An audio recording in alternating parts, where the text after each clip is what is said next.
পাছতে বিয়লিৰ আঞ্চলিক বাতৰি শুনিবলৈ পাব।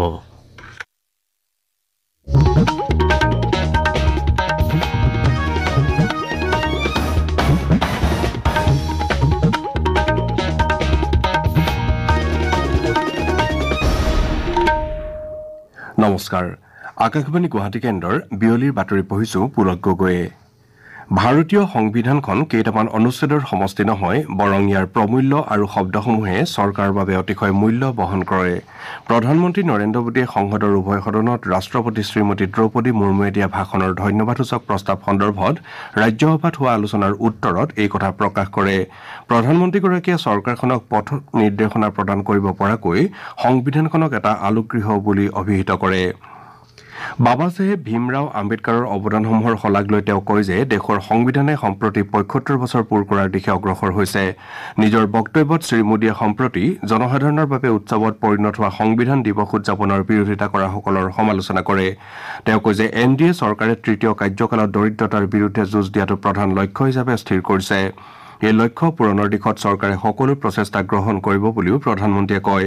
ইয়াৰ বাবে কল্যাণকামী আঁচনিসমূহৰ ৰূপায়ণত চৰকাৰে অগ্ৰাধিকাৰ দিব বুলি উল্লেখ কৰি শ্ৰীমোদীয়ে কয় যে তৃতীয়টো কাৰ্যকালত দেশক বিশ্বৰ তৃতীয় সৰ্ববৃহৎ অৰ্থনীতি হিচাপে গঢ়ি তুলিবলৈ চৰকাৰ বদ্ধপৰিকৰ। দেশৰ জনসাধাৰণে পৰৱৰ্তী ৫টা বছৰত ৰাজহুৱা পৰিবহণ ব্যৱস্থাত সুদূৰ প্ৰসাৰী পৰিৱৰ্তন লক্ষ্য কৰিব বুলিও প্ৰধানমন্ত্ৰীয়ে উল্লেখ কৰে। তেওঁ কয় যে প্ৰধানমন্ত্ৰী কিষাণ সন্মান যোজনাৰ অধীনত 10 কোটিতকৈ অধিক কৃষক উপকৃত হৈছে আৰু বিগত 6টা বছৰৰ ভিতৰত কৃষকসকলৰ মাজত 3 লাখ কোটি টকাতকৈও অধিক অনুদান বিতৰণ কৰা হৈছে।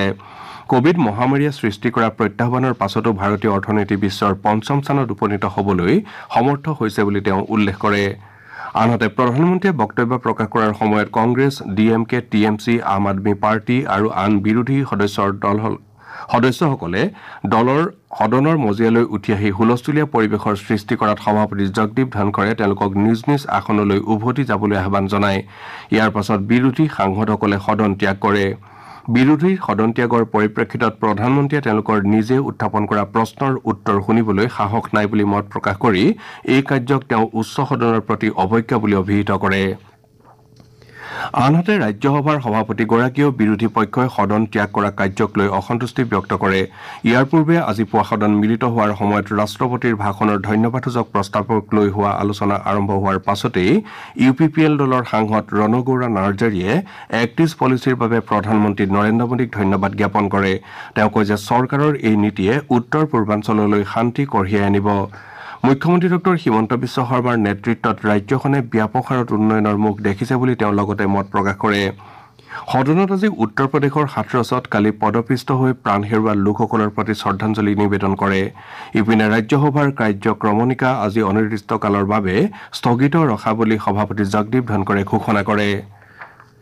অসমত বান পৰিস্থিতিয়ে ক্ৰমাৎ জটিল ৰূপ ধাৰণ কৰিছে। ৰাজ্যিক দুৰ্যোগ প্ৰশমন কৰ্তৃপক্ষই জাৰি কৰা তথ্য অনুসৰি ৰাজ্যৰ মুঠ 28খন জিলা বানৰ কবলত পৰিছে।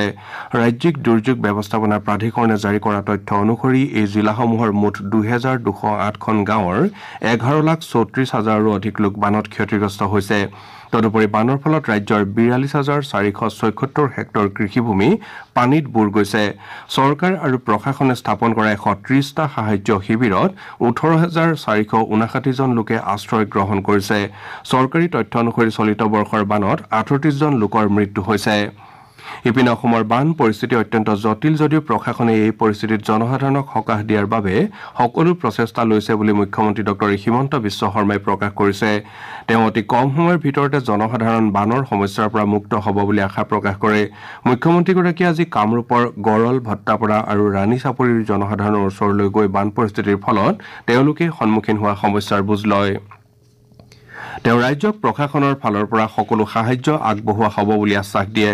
কলিয়াবৰ মহকুমাৰ অন্তৰ্গত জখলাবন্ধাৰ সমীপৰ হাতীমূৰাৰ মথাউৰিটো কালি ব্ৰহ্মপুত্ৰৰ বাঢ়নী পানীয়ে ছিঙি নিয়াৰ পাছত উদ্ভৱ হোৱা বান পৰিস্থিতি তদাৰক কৰাৰ বাবে মন্ত্ৰী কেশৱ মহন্ত কলিয়াবৰত বাহৰ পাতি আছে।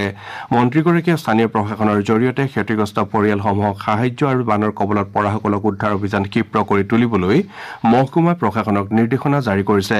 গোলাঘাট জিলাৰ বান ক্ষতিগ্ৰস্ত বিভিন্ন স্থানত প্ৰশাসনে চিকিৎসা সাহায্য আৰু পুনৰুদ্ধাৰ কাৰ্য অব্যাহত ৰাখিছে। আমাৰ এতিয়াৰ বাতৰি ইমানতে শেষ হ'ল।